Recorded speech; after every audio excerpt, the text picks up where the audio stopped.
सुनने को मिल रही है। ये मत सोचना कि यूं ही ये कथा हमें प्राप्त हो जाती है। इस कथा को जीवन में उतारना बड़ा ही कठिन है, और जब ये कथा जीवन में उतर जाती है फिर व्यक्ति का इस कथा के अलावा और भगवान के श्री चरणों के अलावा कहीं भी मन नहीं लगता।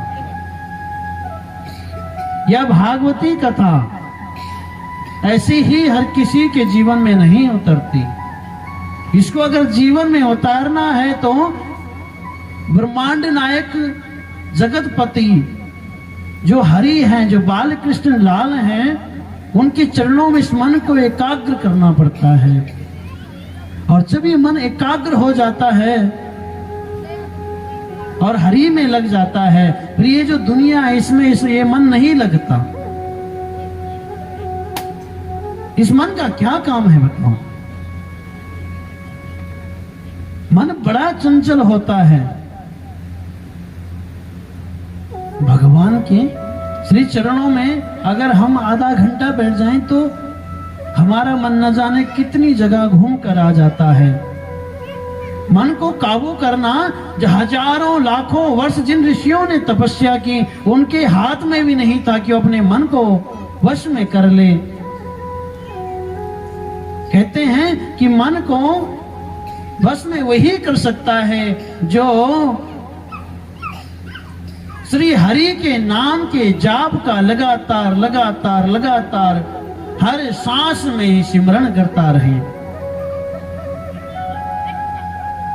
वह ऋषि मुनि अगर मन को एकाग्र करते थे, मन में हरि को बिठाते थे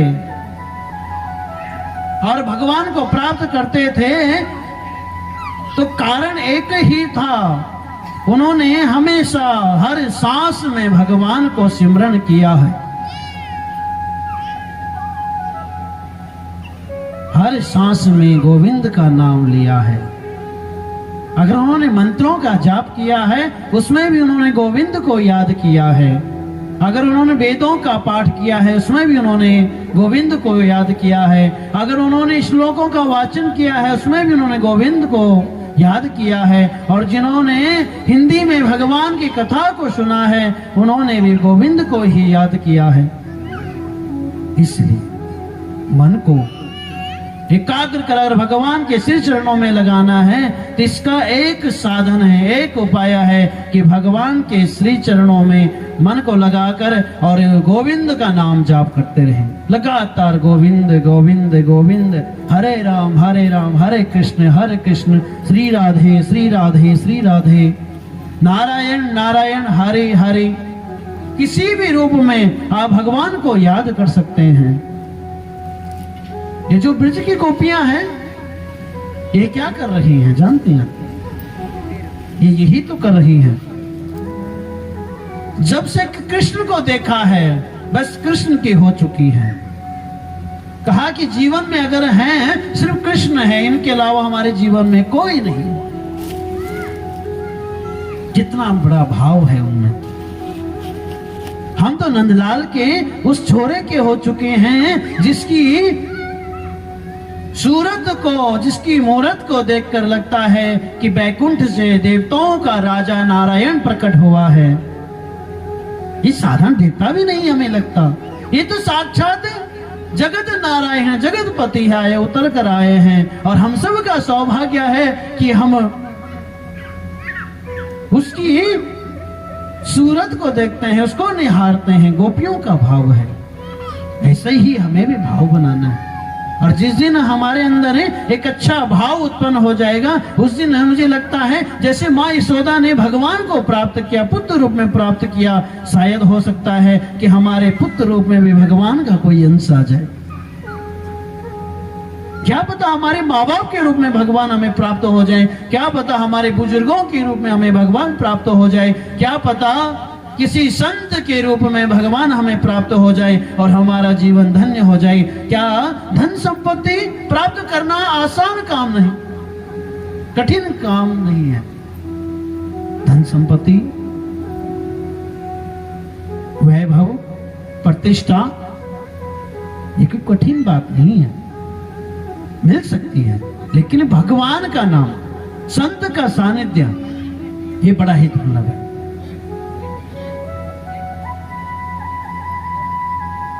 संत वही भला है जहां गोविंद की कथा चल रही हो और वहां पर वो अपने समय को व्यतीत करे।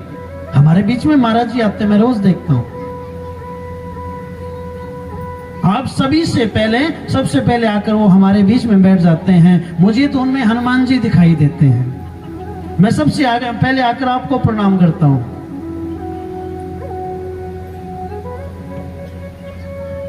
आपने देखिए महाराज जी हमारे बीच में है। मैं ये नहीं कहता जो आकर सिर्फ कथा के लिए आए, जो सिर्फ गोविंद के लिए आए, वही असली संत होता है। जो गोविंद के नाम से दूर हो और सभी को दूर करे, वो संत नहीं होता। हम इन महात्मा को मैं देख रहा हूं लगातार प्रथम दिवस से आते हैं और बैठते, ना कोई सम्मान के भूखे हैं, ना किसी आदर के भूखे हैं। अपने आते हैं एकांत में अलग से बैठकर सिर्फ गोविंद का ध्यान करते हैं, और जितना इनके पास समय है अपने समय को अमूल्य बना रहे हैं। आप सबसे भी बढ़कर अपने समय को अमूल्य बनाने के लिए आते हैं और बैठ जाते हैं। और मैं भी उनको डिस्टर्ब नहीं करता, ना मैं उनको ये बुलाता हूं। क्यों? क्योंकि मैं उनके ध्यान को भंग नहीं करना चाहता।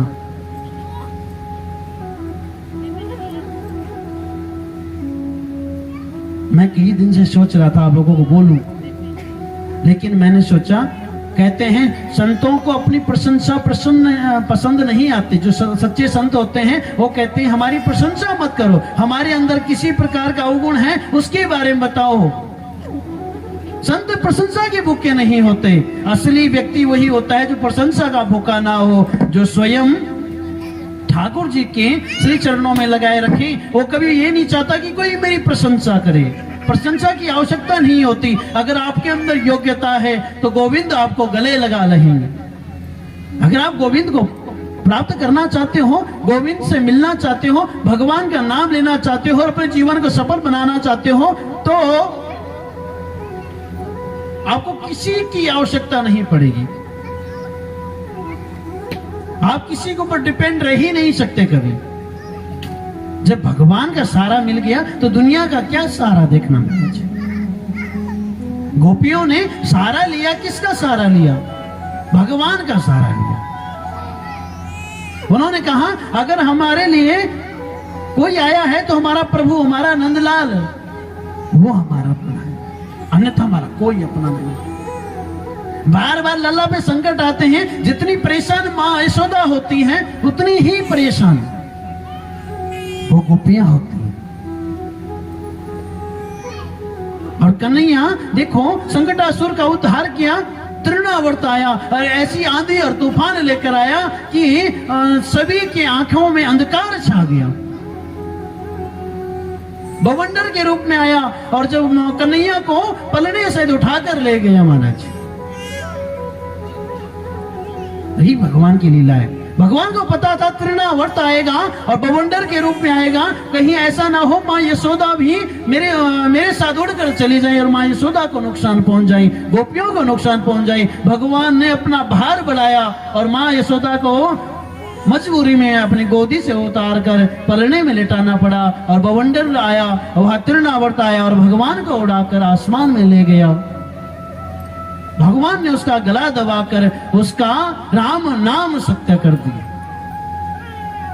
मां यशोदा भयभीत हुई, मेरे लला पे संकट आ गया है।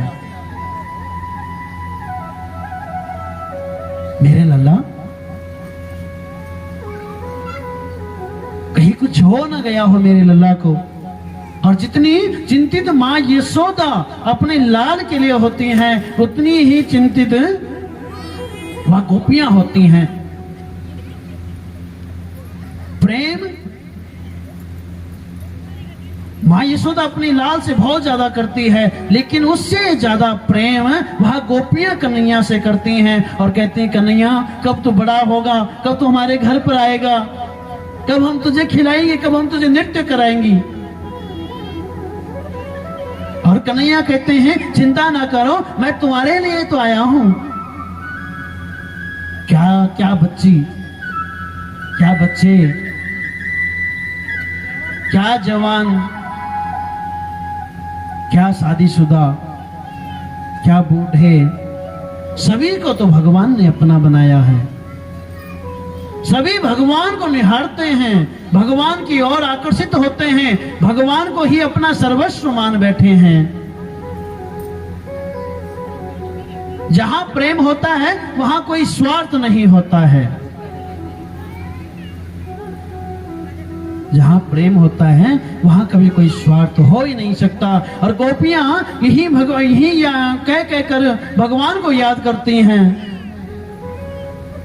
बस इतनी तमन्ना है, बस इतनी तमन्ना है,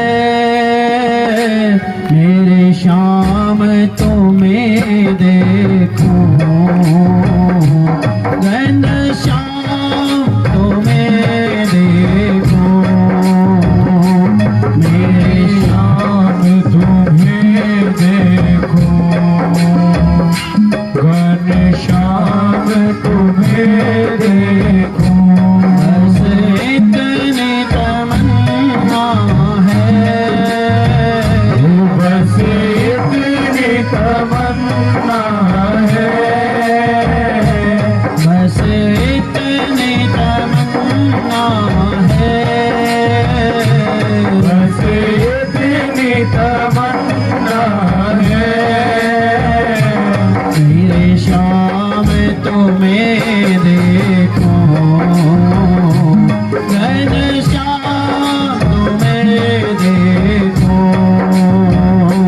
मेरे श्याम तुम्हें देखो,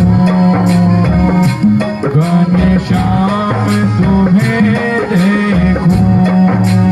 देखना चाहते हो कन्हैया को, देखना चाहते हो, उठाइए ना अपने हाथों को। कहाँ खोए हुई हो?